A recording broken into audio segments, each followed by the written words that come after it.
नमस्कार. योग भास्कर ॲस्ट्रो या ज्योतिषविषयक चॅनलमध्ये आपले सर्वांचे स्वागत आहे.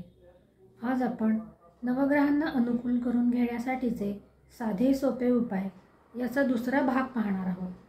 यापूर्वीच्या भागात आपण नवग्रहांना अनुकूल करून घेण्यासाठी नात्यांचा कसा उपयोग केला जाऊ शकतो याविषयी चर्चा केली.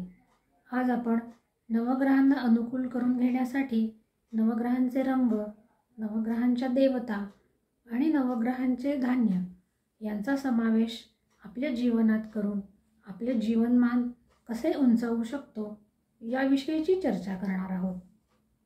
यत पिंडे तत ब्रह्मांडे म्हणजे पिंडी ते ब्रह्मांडी या उक्तीप्रमाणे जे ब्रह्मांडात आहे ते आपल्यातही आहे आणि जे आपल्यात आहे तेच सर्व विश्वात व्याप्त झालेले आहे. असे असताना नवग्रह आपल्यापासून भिन्न कसे बरे असू शकतील? आज ग्रहांचे रंग आणि ग्रहांचे धान्य यांच्यापासून ग्रहांना मजबूती कशी प्रदान करता येईल याविषयीची चर्चा पाहणार आहोत. या ठिकाणी सूर्यापासून शनीपर्यंतच्या नवग्रहांचा विचार केलेला आहे. सर्वप्रथम सूर्यग्रहाची माहिती पाहू. सूर्य हा ग्रह राजा ग्रह आहे. त्याचा रंग भगवा किंवा तांबडा आहे. त्याचा वार रविवार आहे आणि सूर्याची देवता ही साक्षात सूर्यनारायणच आहे.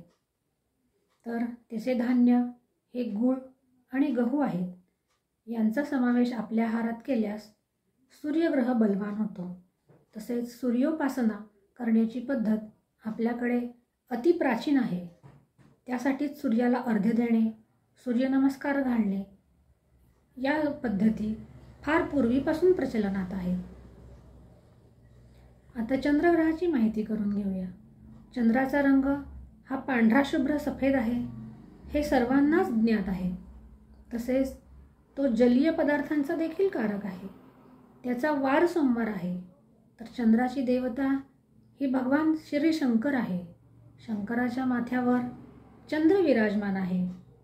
सोमवारी पांढरी वस्तूचा वापर, पांढऱ्या रंगाचे कपडे तसेच भोजनामध्ये तांदळाची खीर यांचा समावेश केल्यास चंद्रग्रहाला बळ मिळते.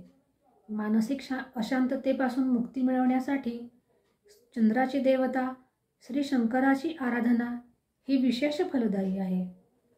आता मंगळ ग्रहाकडे वळू. मंगळाची सत्ता ही लाल रंगावर आहे. त्याचा वार मंगळवार आहे आणि त्याची देवता शक्तीची देवता अर्थात श्री मारुतीरायच आहे. तर त्याचे धान्य हे गूळ किंवा मसूर अशा प्रकारचे किंवा लाल रंगाच्या भाज्या किंवा फळभाज्या याच्यावर मंगळाची सत्ता आहे. गूळ, मसूर किंवा अन्य लाल रंगाच्या पदार्थांचा भोजनामध्ये समावेश केल्यास मंगळ ग्रह बलवान होऊ शकतो. तसेच शक्ती आराधनेसाठी मारुतीरायाची उपासना ही विशेष फलदायी आहे. बुध ग्रहाविषयी आता माहिती जाणून घेऊयात. बुधाची सत्ता ही हिरव्या रंगावर आहे. त्याचा वार बुधवार आहे. तर त्याची देवता ही साक्षात श्रीहरी विष्णू आहे. काहींच्या मते बुध हा बुद्धीचा कारक असल्याने बुद्धीची देवता श्री गणेश असल्याचेही मानतात. तर बुधाची धान्ये ही हिरवे मूग, हिरवा पालेभाज्या अशा आहेत. अशा पदार्थांचा आहारात समावेश केल्यास बुधग्रह बलवान होऊ शकतो. तसेच ज्यांना बुद्धी वाढवायची आहे अशांनी श्री गणेशाची उपासना नित्य करावी. आता गुरुग्रहाविषयी जाणून घेऊयात. गुरु म्हणजे ज्ञान आहे. आपल्याला ज्ञान देणारे गुरुजन तसेच घरातील ज्येष्ठ मंडळी यांच्या ठिकाणी गुरुत्व असते. त्याचा वार गुरुवार आहे. तर गुरुची देवता ही साक्षात श्री दत्तात्रेय आहे. गुरुची धान्ये ही हरभरा डाळ आणि गूळ आणि पिवळ्या भाज्या ह्या आहेत. यांचा समावेश आपल्या आहारात केल्यास ग्रहाला बल मिळते. तसेच ज्येष्ठांचा, गुरुजनांचा आदर केल्यासही गुरुग्रह बलवान होतो. शुक्र म्हणजे साक्षात ऐश्वर्य आहे. ऐश्वर्याची लालसा कोणाला बरे नाही. प्रत्येकजणच ऐश्वर्यासाठी धडपडत असतो. अशा शुक्राचा रंग हा पांढरा शुभ्र सफेद आहे. तर काहींच्या मते फिक्कट हिरवा म्हणजे पिस्ता किंवा रंगबेरंगी रंग असाही मानतात. शुक्राचा रंग हा पांढरा शुभ्र असून त्याची देवता ही देवी आहे. तसेच पांढऱ्या रंगावर ह्याची सत्ता असल्याने शुक्रवारी दुधाची खीर करून खाल्ल्यास शुक्रग्रह बलवान होतो.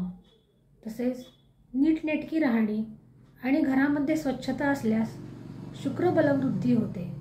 तसेच अत्तराचा वापर जीवनामध्ये केल्यास शुक्रग्रहाला बल प्राप्त होते. शनी. आता शनी ग्रहाविषयी माहिती करून घेऊया.